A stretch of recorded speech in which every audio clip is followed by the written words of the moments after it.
విశాఖ ఉక్కు కార్మికులకు కేంద్ర మంత్రి కుమారస్వామి షాక్ ఇచ్చారు. మరో 3 నెలలు జీతాలకు ఇబ్బంది ఉంటుందని కార్మికుల నెత్తిన పిడుగు వేశారు. ఇప్పటికే జీతాలందక ఇబ్బంది పడుతున్న విషయం తెలుసన్న ఆయన ప్లాంట్కు ఇబ్బందులున్నాయని సహకరించాలని కోరారు. ఉక్కు హౌస్లో కార్మిక సంఘాలతో సమావేశం నిర్వహించిన కేంద్ర మంత్రి కుమారస్వామి 3 నెలల జీతాలు ఇవ్వలేమని బాంబు పేల్చారు. అటు ఇప్పటికే నెలలుగా జీతాలు అందక కార్మికులు తీవ్ర ఇబ్బంది పడుతున్నారు. మరో 3 నెలలు పస్తులే ఉండాలని కుమారస్వామి చెప్పడంపై కార్మికులు భగ్గుమంటున్నారు. జీతాలు పూర్తి స్థాయిలో ఇచ్చినప్పుడే ఉత్పత్తి కూడా పూర్తి స్థాయిలో చేస్తామంటున్న ఉక్కు కార్మికులతో మా ప్రతినిధి అనిల్ ఫేస్ టు ఫేస్. ఉక్కు మంత్రి కుమారస్వామి స్టీల్ ప్లాంట్ పర్యటన ముగిసింది. పెద్ద ఎత్తున కార్మిక సంఘాల నేతల డిమాండ్ల నడుమ ఆయన పర్యటన ముగిసినటువంటి సందర్భం కనిపిస్తోంది. కొద్దిసేపటి క్రితమే కార్మిక సంఘాల నేతలు కుమారస్వామిని కలిసి వచ్చారు. ప్రస్తుతం నేతలు మనతో పాటు ఉన్నారు, మాట్లాడదాం. సార్, ఏం చర్చించారు, ఏం మాట్లాడారు, ఆయన ఏమన్నారు, మీరు ఆయన ముందు డిమాండ్ ఏం పెట్టారు? విశాఖపట్నం స్టీల్ ప్లాంట్ ప్రైవేటీకరణ నిర్ణయాన్ని ఈ రోజు కూడా ప్రభుత్వం వెనక తీసుకోలేదు. మా 4 సంవత్సరాల పోరాట ఫలితంగా ప్రభుత్వం ఒత్తిడి తీసుకొస్తే 11,440 కోట్ల రూపాయల ప్యాకేజీ ఇచ్చారు. ఈ ప్యాకేజీ స్వాగతిస్తూ ఉన్నాం. ఈ ప్యాకేజీ అన్ని సమస్యలకు పరిష్కారం అవుతుంది అనుకోవడం పొరపాటు. మేము అడిగేది విశాఖపట్నం స్టీల్ ప్లాంట్ రూపాయి ఖర్చు లేని విషయం సేల్లో విలీనం చేయండి, ఖర్చు లేని విషయం సొంతగాలను కేటాయించండి, రూపాయి ఖర్చు లేని విషయం ట్యాక్స్ ఎలిటీ ఇవ్వండి 4 సంవత్సరాల పాటు, రూపాయి ఖర్చు లేని విషయం ప్రభుత్వ భూములన్నీ కూడా ఇవన్నీ రాష్ట్రపతి గారి పేరు మీద నుంచి స్టీల్ ప్లాంట్ పేరు మీద మార్చండి. అప్పుడు 70,000 కోట్ల నెట్వర్క్కి వెళ్తుంది. బ్యాంకుల లైన్లో డబ్బులు ఇస్తే మనకి ప్రభుత్వం ఇవ్వక్కలని చెప్పి తెలియజేస్తా ఉన్నాం. ఈ 4గిటికి 4 రూపాయలు ఖర్చు కాదు, కానీ 4గిటిని కూడా పక్కన పెట్టేసి ప్యాకేజ్ ఇచ్చాం కాబట్టి మీరు పూర్తి స్థాయిలో ప్రొడక్షన్ తీయండి, ఇది మీ బాధ్యత అని చెప్తా ఉన్నారు. మేము అడుగుతా ఉన్నాం, స్టీల్ ప్లాంట్లో కోకోన బ్యాటరీ ఒకటి రావాలి, లేదు. సింటర్ మెషిన్ ఇంకోటి కావాలి, లేదు. రోలింగ్ మిల్లింగ్ కూడా కావాలి, లేదు. ఈ 3 లేకుండా పూర్తిస్థాయి ప్రొడక్షన్ మీరు ఎలా అవుతుంది అనుకుంటున్నాం. కాబట్టి సరి చేయకుండా పూర్తిస్థాయి ఉత్పత్తి అనేది సాధ్యం కాదు. కాబట్టి రేపు పూర్తిస్థాయి ఉత్పత్తి చేయలేదు కాబట్టి మీదే తప్పని మమ్మల్ని అంటే ఊరుకునేదానికి మీరు సిద్ధంగా లేము. కాబట్టి మీరు ఇచ్చిన డబ్బులు కూడా రా మెటీరియల్ కొనరట, ఆ డబ్బులు పెట్టి జీతాలు ఇవ్వరట, ఆ డబ్బులు పెట్టి సంవత్సరం పరిష్కారం చేయరట, బ్యాంకులు కడతారట. బ్యాంకులు కట్టకపోతే ఊరేస్తారా? గడిచిన 10 సంవత్సరాల కాలంలో 19 లక్షల కోట్లు లెగ్గొట్టిన బడా పారిశ్రామికవేత్తల్ని ఏమీ చేయలేని ప్రభుత్వాలు మమ్మల్ని అడుగుతారా? కాబట్టి బ్యాంకులు 90 నుంచి ఈ రోజు వరకు కూడా రూపాయి కూడా ఎవరికి మేము ఎగ్గొట్టలేదు. మీరు తెచ్చిన డబ్బులు బ్యాంకులు కట్టడం, జిఎస్టీలు కట్టుకుంటే పూర్తిస్థాయి ఉత్పత్తి ఎలా వస్తుంది? సమస్యల పరిష్కారం కాకుండా 20 వేలు ఎందుకు అవుతుంది? డబ్బులు ఇచ్చాం, పప్పు బేలను అయిపోయినాయి అంటారు. మేనేజ్మెంటే లేదు ఇక్కడ, ఓ డైరెక్టర్ లేడు, ఓ చైర్మన్ లేడు. ఇవన్నీ కూడా మినిస్టర్ గారు తెలియజేసాం. ఏమీ లేకుండా 20 వేలు అంటే పప్పు బేలను తినేసిన కోసం సిద్ధంగా ఉన్నారు. ఇప్పుడే సప్లైస్ వచ్చేస్తుందని చెప్పి మినిస్టర్ గారు చెప్తా ఉన్నాడు. ఇప్పటికే చాలా సహకరించారు.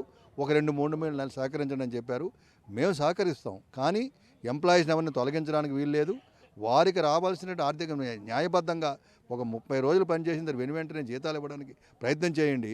అది మానేసి కార్మిక జీవితాలు చెలగబడితే ఎవరైతే సప్లయర్స్కి, కాంట్రాక్టర్లకి మీరు బిల్లులు చెల్లిస్తూ కార్మికులకు రావాల్సిన ప్రయోజనాలకు వచ్చేసరికి ఇటువంటి కుంటి సాకులు మీ అధికారులు చెప్పడం మంచిది కాదు.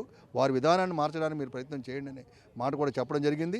మీరు ప్లాంట్ ఆవిర్భావం నుంచి చూస్తున్నారు, మీకు పూర్తి అవగాహన ఉంది.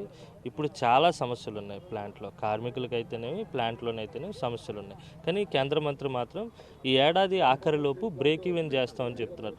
వాస్తవంగా సాధ్యపడుతుందా లేదా? వాస్తవంగా అంటే ఇక్కడున్న కెపాసిటీ ఉంది. కార్మికులందరూ కూడా బ్రహ్మాండంగా పనిచేస్తున్నారు.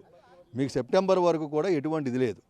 సెప్టెంబర్ నుంచి అక్టోబర్ను చూసినట్టయితే వాళ్ళు ఇచ్చినటువంటి కేంద్ర ప్రభుత్వం 500 కోట్లు ఈక్విటీ ఇచ్చారు, 1150 కోట్లు బ్యాంకులు కట్టారు. ఆ 1650 కోట్లతోనే మాకు ఇబ్బంది అయినా సరే మేము కోఆపరేట్ చేస్తామని శక్తిని మించి పని చేశారు, కూడా చేయగలుగుతున్నారు. కానీ వాళ్ళకి జీతాలు ఇవ్వకుండా అన్ని చేయమంటే కొన్ని సందర్భాలు అయ్యేది కాదు. ఖచ్చితంగా ఏదైనా ఉన్నట్టు మీరు రా మెటీరియల్ గ్యారెంటీ ఇవ్వండి. ఈ ప్యాకేజీ అనేది అంటే కంపెనీ ప్రజెంట్ వెంటిలేటర్ మీద ఉంది.